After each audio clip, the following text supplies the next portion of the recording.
Thanks for joining in, ladies and gentlemen. This is part one of a two-part lecture on Chapter 8, Population Ecology. The first thing we want to talk about are the population dynamics and carrying capacity and how organisms are distributed. Most populations live in clumps, although other patterns occur based on resource distribution. So in the left example, we've got elephants that lived in a clumped pattern. Wolves would be an example of this, and any other organisms that live in clumps.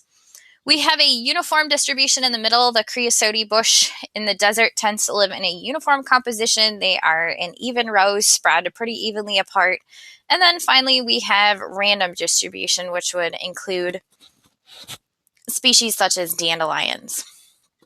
It's important for us to be able to calculate population change within an area, and it's important to talk about both the entrances and exits. Populations increase through births and immigration. Immigration meaning moving into an area.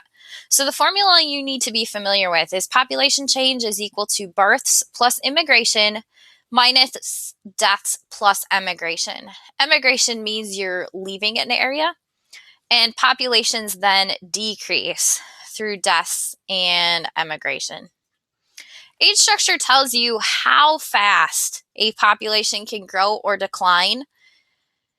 And there are three different age structures we're interested in. We're interested in the pre-reproductive age structure, in which individuals are not mature enough to reproduce.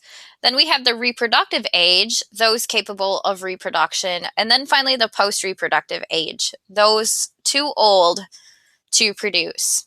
And population with a large reproductive age group or age structure, you would anticipate that the population would increase quite rapidly.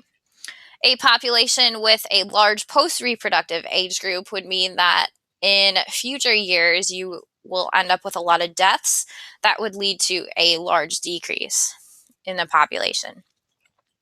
There are certain limits on population growth. We talk about biotic potential versus environmental resistance. No population can increase its size indefinitely.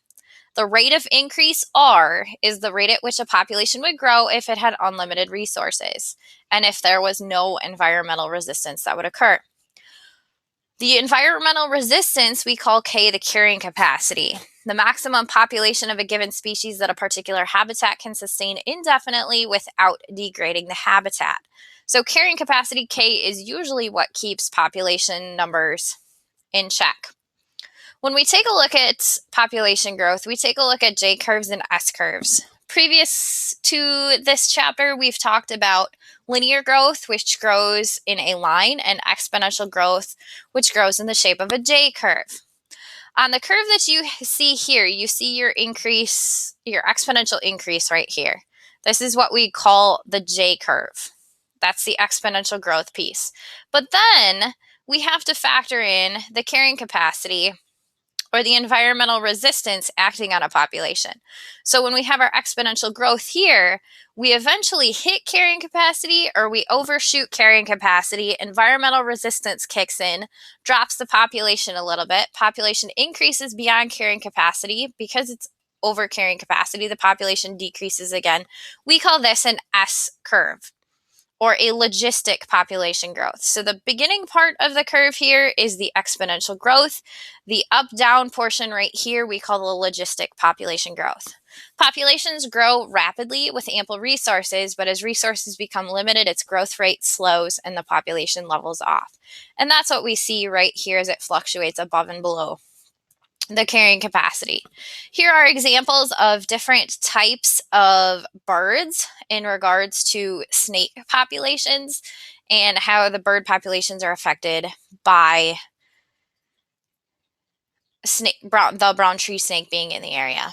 Notice an exponential drop, and then you've got, in some instances, you've got some carrying capacities that are being reached.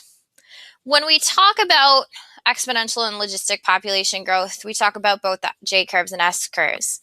As the population levels off, it fluctuates slightly below the carrying capacity, and that's what we had talked about in the other example. Here we're looking at the number of sheep.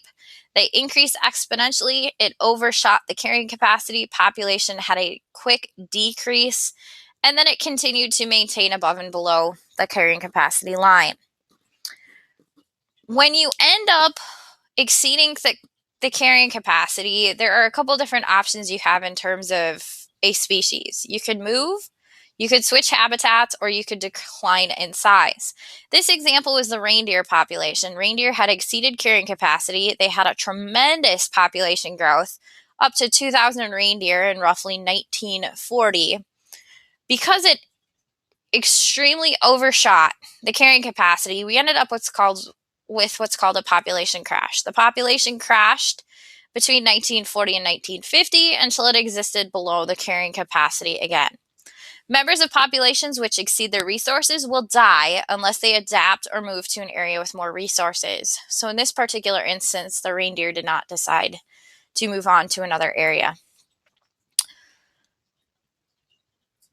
Populations can increase their carrying capacity K by developing adaptations for certain areas. They can maintain their K by migrating to other areas. And in terms of human population, K has greatly increased due to technological, social, and other cultural changes. We also talk about, when we talk about species populations, we talk about population density. And that's the number of individuals in a population found in a particular area or volume at a given time. There are two factors that affect population density. One is density-dependent factors. That would be biotic factors like disease that would affect a population. And we also talk about density-independent factors, which are abiotic factors like weather that we have no control over that would result in a change in a population. I would encourage you to take a look at some of the other density-dependent and density-independent factors and make sure you take note of that in your study guide. There are types of population curves in nature. We're going to talk about 4 of them, 3 of which you'll actually see a picture. A stable population curve means it fluctuates slightly above and below carrying capacity. An example of that would be a species in an undisturbed rainforest.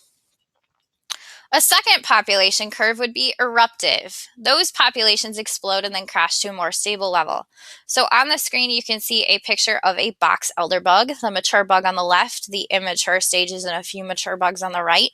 That would be insects in temperate climates where their population increases quite rapidly come summertime, and then as soon as the frost hits and winter comes, populations greatly decrease. We also have a cyclic population change or curve, which would be populations that fluctuate in regular cycles or boom and bust cycles. Usually predator-prey relationships, such as the moose and wolf populations on Isle Royale on the bottom right-hand corner, that would be an example of a cyclic population curve. And the fourth type, which I don't have an image for you, is an irregular population curve. That would just be one that wouldn't match the stable, the eruptive, or the cyclic type curves. Population sizes often vary in regular cycles when the predator and prey populations are controlled by the scarcity of resources. So that would be a cyclic type population curve. An example here would be the hare and the lynx. As the hare populations increase, the lynx population then starts to attack that population size and decreases the population size of the hare. An example of that would be right here. Here, the hare population increases quite rapidly. The lynx increases in proportion to that, but as the lynx population increases, the hare population is going to drop then below what the population was for the lynx. Since the 1930s, the white-tailed deer population has exploded in the United States. it had become nearly extinct prior to their protection in the 1920s. Today, there are roughly 25 to 30 million white-tailed deer in the United States. The biggest risk we see now as their populations are increasing, they are wiping out some of our terrestrial biodiversity in terms of some of the native plant species in Wisconsin. They are overeating. We also, as you can see in the bottom right-hand corner, as the population of white-tailed deer increases, so does the risk of collisions with vehicles as well. This ends part 1 of the Chapter 8 video lecture. Thanks for joining in.